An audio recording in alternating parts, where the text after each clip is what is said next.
Hi everybody, it's Casey Williams. Well, one of my good friends asked me the other day, what is my favorite car that I've driven this year? And until a few minutes ago, it was the Kia EV6. Well, the vehicle I have this week tops it. It's a 2023 Genesis GV60 Performance Edition. Let's go have a look at it.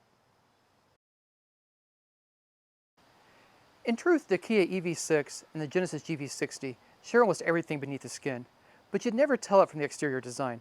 I really like what they've done with the GV60. It almost looks like something that's kind of a cross between a Genesis and a Porsche, and I think it all works really well for it. In the front, you see the family resemblance in the twin lights here, really taken from the other crossovers and the Genesis sedans. But it has that kind of EV look to it too. You know, this molded plastic look in the front, looks very aerodynamic. And it's a pretty wide vehicle. When you stand and look at it straight on, I mean, you can really tell that's pretty wide. But I like the lower grille too, really just to help cool the powertrain underneath. Come around the side, and this is where you really see the profile of the vehicle. I like it. Photos and video really don't do it justice. It's a pretty large vehicle, you know, definitely mid-size and a little bit bigger perhaps when you see it in your own driveway. 21-inch alloy wheels. Again, it gives you kind of a perspective of how big it is. Those are some big wheels underneath there, and they look really good. Really wide tires, certainly keep it planted. All the weight's down low in the chassis, so you can really, really drive the car well. But I like, some of the details I really like. I love this window line, how it comes around. I like how the rear window kind of wraps over, the zigzag in the chrome. I like the flush handles. And this bottom, it just looks like it's just kind of, almost cloth just kind of wrapped over it, just tucked underneath here.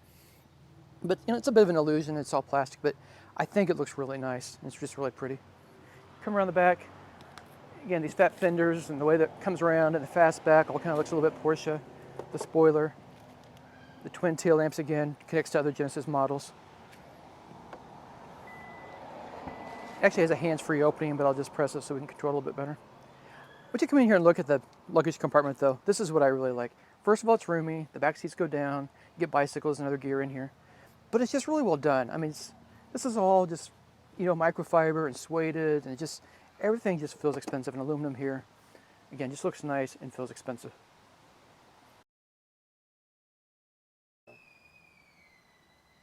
I'm sorry, I was contemplating the orb. That is so totally unnecessary, but yet so totally cool. Love how it flips over into the gear selector. Works really well. The thing I really liked about the Kia EV6 was the interior design. It looked very modern, very 21st century, exactly what you'd expect from an electric car. And Genesis goes one further. It has all the technology, but it feels like a luxury car. It feels like a bespoke, handmade, well-made luxury car. And I just like, the aluminum trim here on the dash. It's even got a texture to it, same here on the console. All these little details matter, and the designers just went all out. The Napa leather seats, they just feel expensive. They're feel well made. The suede here, I even like the lime green piping. I think it just sets it off a little bit and just gives it a different attitude. Like the here and the stitching here and stitching on the dash. Nice thick leather wrapped steering wheel. The seats are heated and ventilated in the front, very comfortable, wrap right around you.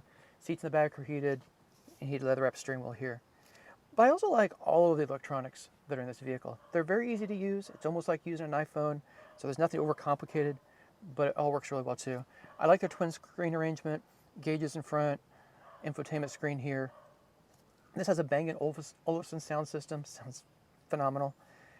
Also have wireless connectivity for Apple CarPlay, Android Auto to connect your devices, Bluetooth of course. So that works really well. Dual zone automatic climate control down below. Again, very easy to use. And I like this center pod. I like kind of the flybridge arrangement. I like you got a lower storage area. Gear selector is very cool. The infotainment screen you can do a touch, or you can do it with the joy wheel down here below too. Volume tuning for the audio systems all here. Easier controls for heated and ventilated seats, steering wheel. That's all here too. Wireless charging for your phone here. Stick that right in there. Nice deep storage.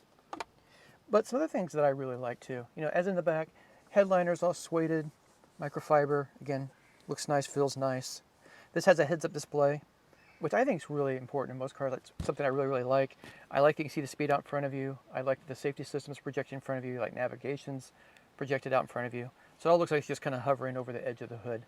Again, just very easy to use. This has pretty much every safety system known to man on this vehicle, plus it has a rear seat alert for kids, and has safe exit assist. So if the blind spot system detects there's a car come up beside you as you're trying to exit, it'll lock the door and prevent you from doing that. So all those systems are on it. Two other really cool features this car has that lets you really know this is a 21st century electric car.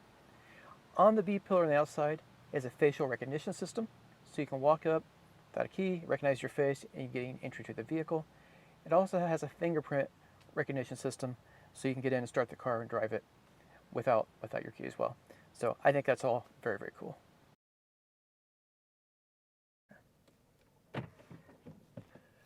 Well, the two things I know you really want to know about this vehicle is what is the range and how long does it take to recharge it. So range is 235 miles. I would like to see that closer to 300 miles, but this is the performance edition and it's going to go through the battery a little faster. But 235 miles is at the bottom end of what's usable range. Again, they really need to get that up a little bit. And recharge time, you're going to want to use the DC fast charger. So if you're doing it on a fast charger, you can charge from 10% to 80% in 18 minutes. So really fast. If you're actually out on the highway driving this car long distance, you can charge the car pretty quickly.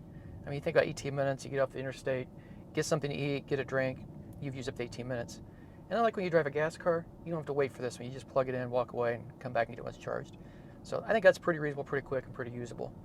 If you're doing a 240 volt home charge in your garage, like most people will, you can recharge about 7 hours.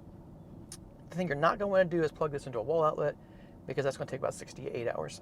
So definitely, if you're going to own one, get the home charger, and then charge it on a DC fast charger when you can.